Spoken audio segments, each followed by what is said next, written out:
로마서 12장 15절에서 21절까지의 말씀을 제가 봉독하겠습니다. 즐거워하는 자들과 함께 즐거워하고 우는 자들과 함께 울라. 서로 마음을 같이하며 높은 데 마음을 두지 말고 도리어 낮은 데 처하며 스스로 지혜 있는 채 하지 말라. 아무에게도 악을 악으로 갚지 말고 모든 사람 앞에서 선한 일을 도모하라. 할 수 있거든 너희로서는 모든 사람과 더불어 화목하라. 내 사랑하는 자들아, 너희가 친히 원수를 갚지 말고 하나님의 진노하심에 맡기라. 기록되었으되 원수 갚는 것이 내게 있으니 내가 갚으리라고 주께서 말씀하시니라. 내 원수가 줄이거든 먹이고 목마르거든 마시게 하라. 그리함으로 내가 숯불을 그 머리에 쌓아놓으라. 악에게 지지 말고 선으로 악을 이기라. 아멘. 이 말씀은 살아계신 하나님의 말씀입니다. 하나님께 감사드립니다. 아멘. 압달락에서는 그리스도인의 삶에 대해서 핵심 덕목을 제시하였다면 오늘 말씀은 외인과의 그 관계에 대해서도 권면을 계속하고 있습니다. 물론 그리스도인이 상대할 대상은 달라졌지만 제시한 원리는 동일한 말씀을 전하고 있습니다. 바로 예수 그리스도를 닮아가는 것을 말하기 때문입니다. 15절과 16절은 일반적 긍휼과 겸손의 원칙을 이야기하고 있습니다. 바울은 즐거움과 슬픔을 함께 나누라고 권하고 있습니다. 우리는 이런 것은 내 울타리 안, 즉 공동체 내에서만 이루어져야 할 모습이라고 생각하기 쉽지만 사실 감정의 공유는 비단 공동체 내에서 속해 있는 이들 간의 친밀감을 높이기 위한 수단만으로 사용되는 것이 아니라 교회 밖에 있는 자들이라 할지라도 심지어 그들이 신자를 박해하고 어렵게 하는 자들이라고 할지라도 그들의 슬픔과 즐거움을 공유해야만 하는 것이 우리 그리스도인임을 바울은 강조하고 있습니다. 왜냐하면 이는 교회 공동체와 그 안에 속한 자들의 탁월한 성품을 드러낼 수 있는 수단이 되기 때문입니다. 1세기의 모든 사회적 공동체는 비슷한 종류의 사람들끼리 그런 모임을 갖고 있었습니다. 경제조합이면 경제 사람들끼리, 교육 공동체, 훈련 공동체 이런 식으로 유사한 사람들의 결합한 모임은 그들의 사회적 결속을 더 공고하게 했습니다. 하지만 바울은 교회 공동체가 스스로 폐쇄적인 모임이 되는 것을 이상적으로 여기지 않았던 것 같습니다. 끊임없이 더 큰 사회적 공동체와 관계를 유지하면서 그리스도인으로서 탁월한 성품을 드러내기를 원했던 것입니다.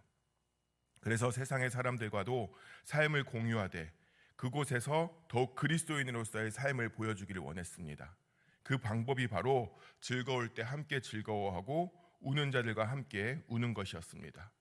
이것은 바로 예수님께서 보이신 모습이었습니다. 죄인들과 함께 식사하시고 기쁨을 나누시고 아픈 자들에게 친히 다가가셔서 함께 우시면서 치료하셨습니다. 목자 없는 양과 같은 무리를 불쌍히 여기셔서 친히 먼저 다가가셨던 것입니다. 세상은 점점 더 메말라가고 사람들 사이의 온기는 점점점 더 식어가고 있습니다. 바로 옆에 살고 있는 이웃조차 얼굴을 모르는 그런 시대에 살아가고 있는 것입니다. 기쁨을 함께 나누기보다는 경쟁하고 슬픔을 함께 공감하기보다는 외면하고 숨기려고 하는 일들이 더 익숙합니다. 나보다 나은 사람을 보면 배 아파하고 경쟁에서 이기고 짓밟으면서 내가 남보다 좀 더 잘 사는 것에 대해서 행복해함을 우리는 갖고 있습니다. 갈수록 심해지는 이기적인 삶의 모습이 우리에게 나타나고 있다는 것입니다. 오늘 말씀은 이런 오늘의 시대에 살고 있는 우리에게도 다시 한번 깨닫게 해주시는 귀한 말씀인 것입니다. 삶의 예배란 말을 들어보셨습니까? 삶으로 드리는 예배는 다른 것이 아니라 바로 이웃과의 관계에서 드러나야 하는 것입니다.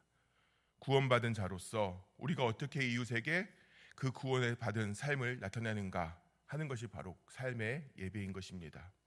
그런 점에서 15절과 16절의 말씀인 함께 즐거워하고 함께 우는 모습은 사실 친한 사람들끼리는 전혀 문제되지 않는 쉬운 일입니다. 그러나 바울은 이에 연결하여서 원수, 악을 이야기하면서 나에게 피해를 주고 적이 되는 사람에게까지도 이 말씀을 적용하라고 말씀하고 있는 겁니다. 하나님은 화목을 원하시는 분이십니다. 그래서 예수 그리스도를 이 땅에 보내셔서 하나님과 죄로서 갈라진 우리를 용서하시고 구원하시도록 우리의 죄를 가지고 대신 십자가에서 피 흘려 죽기까지를 하셨고 그로 인해서 하나님과 인간이 다시 화목을 이루실 수 있도록 하셨습니다. 이만큼 하나님은 화목을 중요시 여기시는 분이신 겁니다. 그렇기 때문에 이 화목을 누구에게나 나타내도록 하는 것이 바로 그리스도인이라고 바울은 강조하고 있는 것입니다. 최근에는 이런 말씀을 듣기가 쉽진 않지만 예전 제가 어렸을 때에는 그리스도인은 바보가 되어야 된다는 말을 많이 들었습니다. 이 바보는 지식적으로 무식한 것을 말하는 것이 아니라 손해를 보더라도 조금 불이익을 당할지라도 우선 당하더라도 무시당하더라도 웃을 수 있는 그런 사람이 되라는 것입니다. 저런 상황에서 어떻게 웃을 수 있을까라는 질문이 생길 수 있을 것 같은 그런 상황에서도 웃을 수 있고 넉넉한 것이 바로 그리스도인이라는 것입니다. 그리스도인은 하나님을 아버지로 둔 자들입니다. 왕이신 하나님의 나의 아버지시니 자존감은 높아질 수밖에 없는 것입니다. 그리고 마음이 조급하지 않고 넉넉하고 삶이 평화롭습니다. 그러니 나를 무시하는 사람들이 있어도 아무 문제가 없는 것입니다. 내가 조금 손해를 볼지라도 그것이 너무 속상하지 않습니다. 나에게 뭐라 해도 나 스스로 그것과 상관없음을 너무나 잘 알기 때문에 그것에 흔들리거나 넘어지는 그런 자존감이 아닌 멀쩡히 그것에서 웃을 수 있는 자존감 높은 자가 되어 있는 것입니다. 최근 우스갯소리로 자신은 로또가 되어도 회사를 계속 다닐 것이라는 그런 이야기를 하는 사람들이 많습니다. 로또 되고 정말 여유롭게 회사 생활을 하고 싶다고 말합니다. 위에 상사가 뭐라 해도 그것에 힘들어하고 어려워하는 것이 아니라 아무렇지 않게 받아들일 수 있고 즐겁게 일하고 싶다고 말합니다. 넉넉한 돈이 있으니 여유롭게 살고 싶다는 것입니다.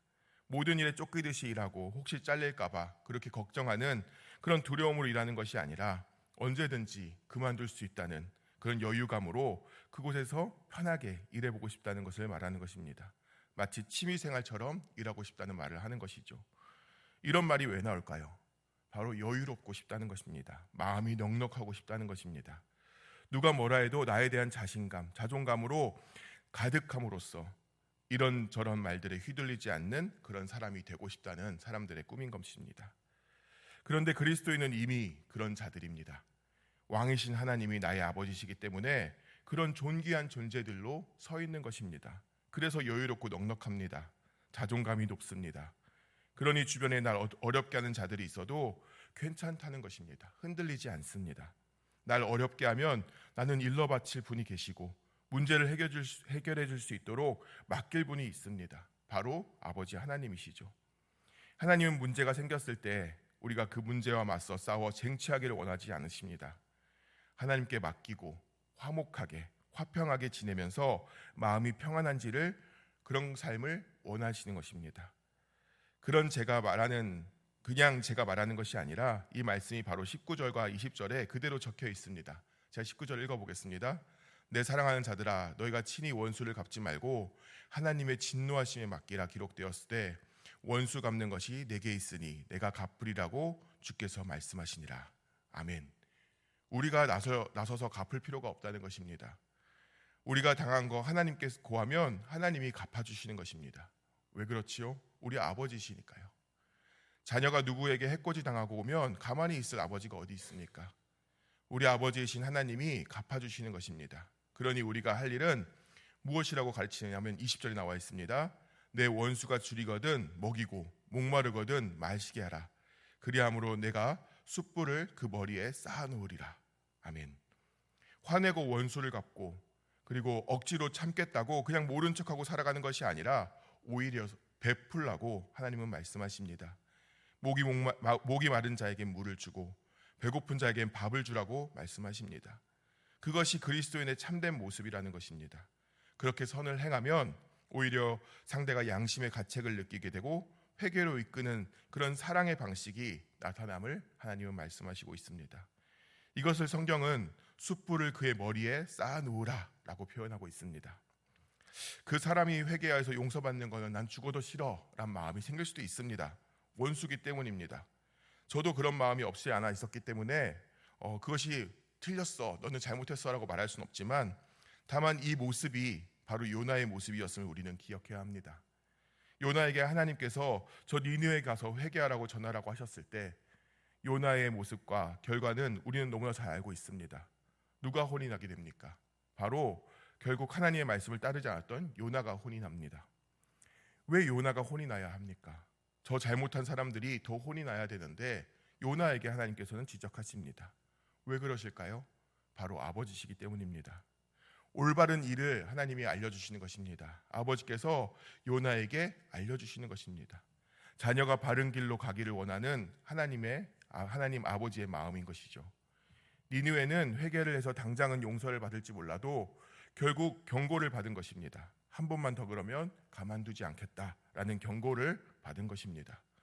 그저 요나는 그걸 전하면 되는 것이었는데, 그러나 그것을 받아들이지 않는 그 아들의 모습을 하나님 경고하신 것입니다. 그러니 결국 그 경고를 받았음에도 완전히 변하지 않는 앗수르는 반복된 죄로 훗날 멸망한 것을 우리는 잘 알고 있습니다. 그 일은 하나님이 알아서 해주시는 것입니다. 요나가 가만히 있는다고 그곳이 그 용서를 구하게 말한다고 해서 그 나라가 벌을 받지 않는 것이 아닙니다. 즉 숯불을 그의 머리에 쌓아놓으라, 이 말씀은 그들에게 경고를 쌓아놓으라라는 말씀입니다. 그것을 다만 우리는 선으로 쌓아놓는 것입니다.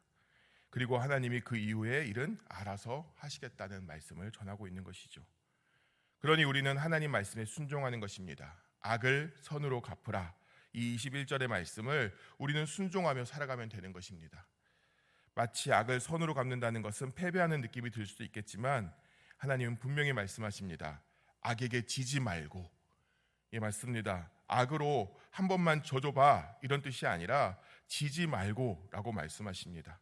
선으로 갚는 것이 곧 이기는 것임을 말씀하고 있는 것입니다. 참는 사람이 이기는 것이다 라는 말을 들어보셨을 것입니다. 싸워서 이기는 것은 없습니다. 순간에 승리는 있을지 몰라도 원수를 갚는다는 것은 결국 싸움으로 계속 연결될 뿐입니다. 갚으면 또 갚게 됩니다. 또 당하게 됩니다. 그러니 우리는 그곳에 선으로 악을 갚는 것입니다. 우리는 참고 선으로 베푸는 것입니다. 그리스도인은 정말 모든 것을 뛰어넘어서, 참는 것을 뛰어넘어서 웃으면서 선으로 베푸는 것입니다. 이것이 참된 승리이고 그것이 하나님이 원하시는 화평이어서 그곳에 참 기쁨이라는 것이 있음을 우리는 기억해야 하는 것입니다. 하나님께 모든 것을 맡기십시오. 그리고 오늘 살아가실 때 악에게 오히려 선을 베푸시고, 배고픈 자가 있을 때 먹을 것을 주고, 목마른 자가 있을 때 마실 것을 주신 여러분 모두가 되시기를 소망합니다. 하나님이 원하시는 화목의 모습을 가지고 사시는 저와 여러분 모두가 되시기를 예수님 이름으로 축원합니다. 기도하겠습니다. 사랑과 은혜가 풍성하신 하나님, 오늘도 이 새벽을 깨워서 하나님의 말씀으로 하루를 시작하게 하셔서 우리에게 하나님의 마음을 다시금 깨닫게 하심 감사드립니다.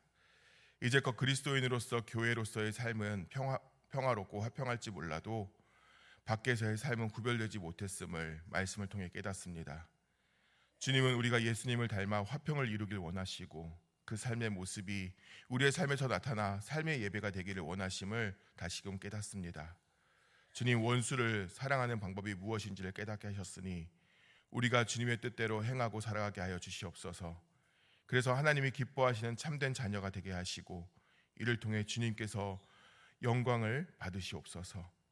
환우와 성도들의 삶을 위해서 기도합니다. 모든 삶에서 주의 개입하심을 체험하게 하시고 인도하심에 순종하는 삶을, 믿음의 삶을 살아가게 하여 주시옵소서. 혹여나 상하고 찢긴 마음이 있으면 하나님 위로하여 주시고 질병과 노고와 아픔으로 신음하는 성도들에게 성령 하나님 찾아가 주셔서 통증이 사라지게 하시고 깨끗하게 낫게 하시며 치료의 광선을 받아서 회복되게 하여 주시옵소서. 각 성도의 삶을 누구보다 잘 아시는 주님, 성도들의 간절한 간구를 기억하여 주셔서 보호하여 주시고 어려움과 힘듦이 있는 자녀들에게 주의 은혜로 영육의 평안함을 허락하여 주시옵소서. 교회를 위해서 기도합니다. 하나님의 뜻에 합당한 교회가 되게 하시고 하나님의 마음을 시원케 하는 교회 되게 하여 주셔서 하나님의 귀하게 쓰임받는 우리 교회 되게 하여 주시옵시고 그 가운데 서로 섬기는 모든 일들 가운데 주의 은혜가 풍성한 삶을 살아가는 귀한 우리 화도교회 될 수 있도록 도와주시옵소서. 추석 명절과 긴 연휴가 오늘부터 시작됩니다. 성도들의 오고 가는 길을 지켜주시고 가족과 이웃과의 만남에 화목이 있게 하시며 기쁨과 사랑이 넘치게 하여 주시옵소서. 혹여나 홀로 명절을 보내는 자가 있다면 하나님을 깊이 체험하는 은혜를 허락하여 주시고 외롭지 않도록 위로해 주셔서 행복한 연휴가 되게 하여 주시옵소서. 우리의 찬양과 감사와 영광을 받으실 오직 한 분 예수 그리스도 이름으로 기도하옵나이다. 아멘.